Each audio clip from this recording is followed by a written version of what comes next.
Welcome back to Grassroots Media. Welcome back to this week's edition of the Greene County Express Terry Hoese Show, where we cover everything on the hardwood with the South Greene Rebels basketball team. As always, I'm joined here with Rebels head coach Terry Hoese. Coach, how are you doing this evening? I'm good, Tyler. You all right? I'm doing well. Season's winding down now. I think you finished up your regular season now as of this past Tuesday night. We'll go ahead and kick off with talking about the Chucky Doak game that everybody had their eyes on last Friday night.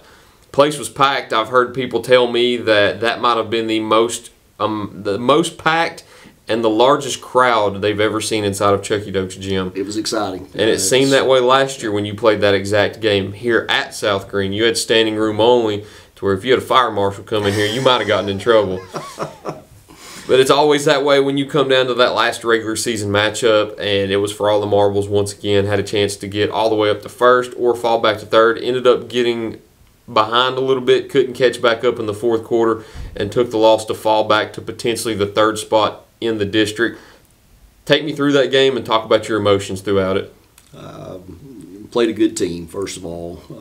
Coach Broyles did a good job. He had a good game plan, and they played well. And I didn't feel like we played badly. I didn't feel like we shot the ball very well. And free throw line, we were miserable. I think we went 13 for 23 from the free throw line and lost by 4. So I did feel like we had opportunities to win that game, and just didn't get it done. But it's a quality team. Wouldn't take anything away from Chucky Doak for any means. Derry played well. Rush played well. Treadway kid played extremely well, and they've got other kids that did some good things in there. Myers kid come in and hit a couple threes, and Mervyn kid hit a couple threes, and they had a lot of kids that contributed. So didn't feel like that it was a total loss. Kids went in, competed, even not playing well.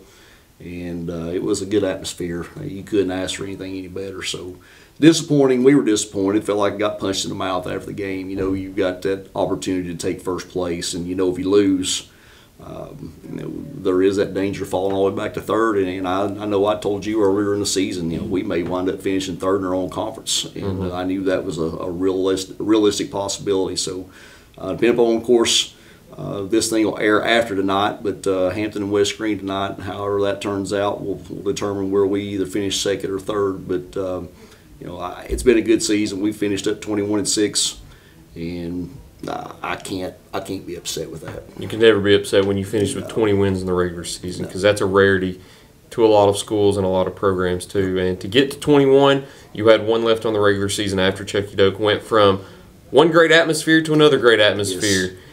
The Husky Den, one of the toughest places to play, where Husky magic always seems to happen at random times during the season. You were able to kind of fight off that Husky magic, and you kept the big lead this time. You were able to come out with a win in the Husky Den. You wrote the wrong from last year whenever I think they had a 15-point deficit and came back to win. Yes. Talk about how good it felt to kind of put that one in the rearview mirror and get a win to close out the regular season at North Greene. We knew we'd have to play well. Obviously, they've got good players. Britton Kidd, I still think he had 37 on me up there. I believe it wound up 37. And I felt like we did a good job on him. It was a crazy part, and the kid still winds up with 37 points. But it is a tough place to go play, and we got up there and built a good lead to start with. I think we got up about 15 or 16, and then I look up and it's halftime and we're up 6. And it's kind of a hard place to just keep a lead. They do a really good job. Fans are good. It was standing room only up there. I stood in the corner myself during the whole girls' game. There was no place to sit. So, but to get out and get a lead on them and kind of keep that throttle down a little bit. We had some kids make some big plays, and even with 4 or 5 minutes to go in the game, it wasn't a definite at that point. We left our starters in the whole way, and we had some kids come in and do some good things. We had a little conversation this past week about roles and how we were playing the first year versus how we played the last couple of weeks, and we have been preaching assists, and we've had games where we've had 4 and 5 assists, and you look back at those and we've not scored very many points. And went into North Greene the other night and come out with 21 assists, and we had a lot of people scoring. So I think I had 4 in double figures, I had 3 double figures, and I had several with 8 and 7. So everybody contributed, and felt like it was overall a much better basketball game than what we've been playing. It's a conversation I felt like I've had a lot here recently. If you can get 4 players in double figures, or at least get 3 and 1 that's close, and you're going to have a really good shot to win that ball game.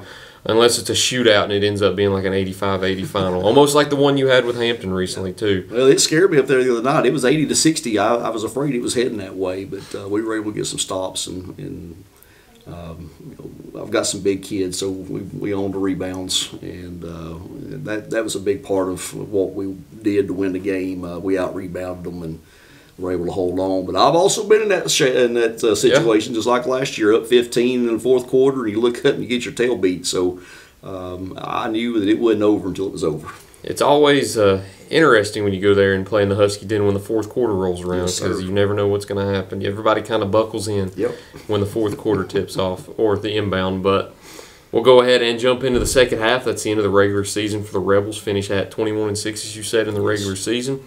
Moving on to the district tournament now. At this point, we don't know what the seeding is yet, but we'll go ahead and talk about that a little bit in the second half here on Grassroots Media.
Welcome back to Grassroots Media. Welcome back to this week's edition of the Greene County Express Terry Hoese Show, where we cover everything on the court with the Rebels basketball team. As always, I'm joined here with South Greene head coach Terry Hoese. So you finished the regular season 21-6. I believe this is back-to-back 20-win regular seasons now, is it? Yes.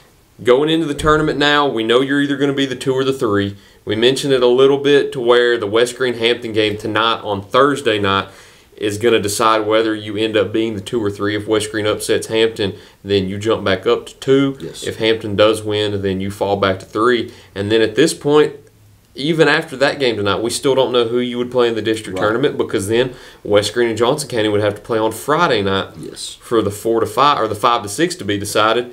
There's still an outside chance West Greene jumps to 5 or to 4 if they can beat both Hampton and Johnson County. Everything's up in the air at this point. The only thing that we know is Chucky Doak's locked in at 1 right now. With everything as random as it is coming down to the end, is this what you expected this year? It's I told you I knew we were going to have a decent team, but I also told everybody to start with we could finish as low as 3rd. I honestly felt, and it's a pretty good possibility that may happen. So everybody, it's been a good league, and we've had some games where we've won fairly large, but there was none of those games that I went into just feeling like we were going to go in and just blow somebody out. So It's been competitive, everything, every night in, night out. It's been good basketball games, so it don't surprise me one bit. It's been a fun league this year. I think you knew it would with Hampton coming in, and it already was in the past, but you've had plenty of games where you could just name them off the top of your head. The 3 overtime game at Hampton, South Greene and Hampton.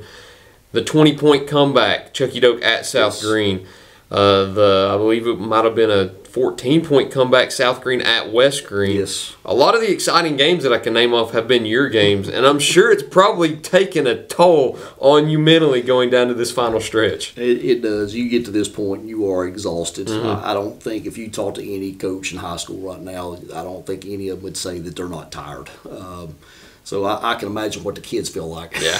But we have had some games. I was counting back a while ago, games that we had lost by just a few points. I said we could easily have been 24-3 at this point. But you look at it the other way, and probably should have never won the Chucky Doak game down 20 points. Hampton 3 overtimes. I look up, and it's basically JV versus JV in the 3rd overtime at Hampton. So that could have went either way. So got down at West Greene, and I think the end of the first quarter wound up being, I can't remember how many we got down, but I know in the first quarter at West Greene it was like 20-11. So down 9 going into the second quarter down there. So we've had some games that very well could have went the other way too. So very happy, very blessed that it's turned out the way it has. Chucky Doak beating Hampton to start the district season too. Yes, I forgot sir. about that one. You've had a lot of crazy action in this district this year, and it's only going to get better as the district tournament comes. I know for you, you're probably a little nervous going into it, as every coach probably is with as random as it's been this year, but I look forward to it. I think everybody looks forward to it. It is the most exciting time of the year. Absolutely. The district tournament, and then you figure out where you're going to be seated in the region tournament, paying attention to the other region tournament. And speaking of, or paying attention to the other district tournament, speaking of that, how crazy is it that 3 Mr. Basketball finalists are all in the same district? I don't think anybody right now could ever imagine that this district and this regional tournament would turn out like it has. Whoever finishes first and second here is going to have, whoever finishes second here is definitely going to have to face either Alcoa, Austin East, or Gatlinburg Pittman. One of those 3 teams will show up at our gyms, depending upon who that is. So all 3 of those have a Mr. Basketball finalist, and all 3 of those guys, all 3 of those teams are phenomenal. They've got other kids that can play on those teams too. So it's going to be a tough road. Whoever makes the state tournament this year will have earned it. Yeah. No question about it. I'm not afraid to say this region probably has the most talent throughout Class 2A, because there's an outside chance that 4 of your 5 all-state starters or first team will be from the same region. Absolutely. With Shane Cherry, Ty Glasper, Javine Carter, and Christian Derry. Yep. And then you could have a South Greene player sneak in there too. Yep. Depends on the run you make. Depends on how things go. But that's the fun part about it. Next time we come in here, I guess we'll talk about the district tournament a little bit. You'll already have had a few games gone by at that point, I think, with the action starting on Monday. Depends on the seed. If Hampton beats West Greene tonight, we will drop to 3, and we will play our first game on Tuesday. So Tuesday. Semifinals for boys won't be until Friday, so we'll have 1 game under our belt. At this point, it's what I told my team. You get a little pressure on you if you're that 3 seed. You've got to win that game to advance to the regional tournament. But at this point, I don't know that I wouldn't just as soon play on Tuesday instead of having to wait till Friday to play that first game. So there are some advantages to being the 3 seed right now, I feel like, because it don't matter 2 or 3. If you win on Tuesday night, you're still playing Hampton. So whether you were the 2 seed or the 3 seed. So we've got a lot to look forward to, excited, and this is why we play. This is the fun part. We're kind of in the dark right here at the moment, because as of right now, we don't even know what the seating looks like for 2 through 6. Yep. But by the time we come in here next week, we'll have already known who's in the semifinals. Yes. And by the time this airs, then we might already know a team that's in the championship. Yep. But get ready. It's here. District tournaments next week. End of the regular season for most 2A teams, I believe, ends Friday night. Yeah. I believe that's the last regular season game that West Greene and Johnson County have, and that will end the conference slate for the year during the regular season. And then we move into the postseason. Until then, Coach, appreciate you once again for sitting down with me. Thank you all for watching this week's edition of the Greene County Express Terry Hoese Show. Look forward to seeing y'all next time here on Grassroots Media.